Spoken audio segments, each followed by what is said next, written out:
В вашем понимании, вот так надо быть с народом? Я прошу прощения, Я думаю, слава богу, что у нас вот, прямой эфир. Да. А вот скажите, а вот сможешь ты? Я смогу, вы никогда. Уж вас Венедиктов уволит, а меня некому увольнять. Вас Венедиктов уволить не может. Да, а вас может, потому что вы и боитесь этого всего. Так вот, вот так у нас ведут все остальные политики. Это была последняя чайная попытка стать популярным у народа. Я не стою, это вы провоцировали. Но вы же сами так говорите. Я вообще, ну о чем вы говорите? Я сказал, хотите произнести? Вы сказали, да. Нет, вы сказали, что во вторую часть можете?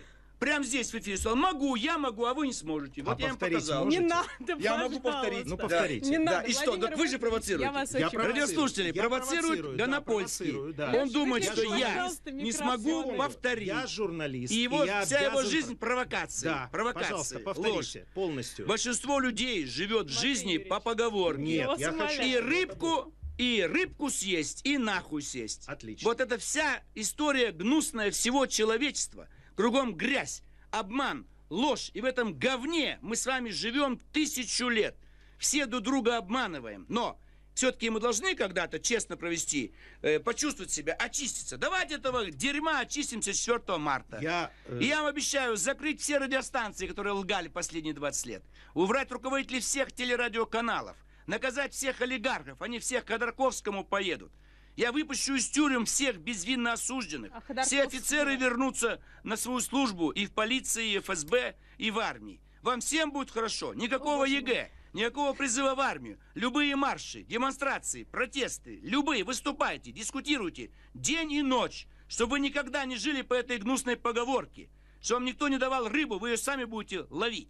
Чтобы закончился коммунизм, советская власть, гнусная ельцинская демократия и этот режим чекистов и питерских, которые думают, что они все сделали хорошо, но вы же недовольны. Гонопольский прав. Я, в принципе, не бомж.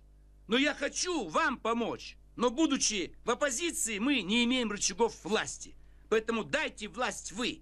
Чтобы не Венедиктовы и Гонопольские командовали информационным полем, а вы, граждане России. Когда вы скажете закрыть «Эхо Москвы», я закрою. Скажете оставить, я оставлю. Закрыть передачу Малахова, закроем. То есть все будете решать вы. И кто будет министром, и губернатором. Я за настоящую народную демократию. Чтобы не было провокаций, чтобы мы, наконец, вздохнули свободно, чтобы никто бы никого не унижал, не оскорблял. Вот Гонопольский обиделся. Я могу сказать про любого журналиста. Все продажные, вся страна продажная. Кругом одно жулье, коррупционеры. Мы сумасшедший дом с вами. Вот я хочу быть главным врачом, который вас всех вылечит. Я думаю, что главный врач... И всех жду 4 февраля в 12 часов на Пушкинскую площадь. Там вы меня услышите напрямую. Здесь... Телевидение, многие из вас уже спят, вы все больные. А вы придете 4 февраля в 12 часов. Я очень рад, что увидел вас в этой передаче, потому что, особенно в последней части, вы сделали очень много для того, чтобы стать президентом Российской Федерации. Да. Это был потрясающий итог для программы, посвященной роли Владимира Путина в истории России. Парадоксально. Абсолютно. Вы же сами не хотите. Извините. Спасибо большое Владимиру Жириновскому и Матвею Гонопольскому. Сегодня вы герой интернета, я вам гарантирую. Да, спасибо всем, счастливо.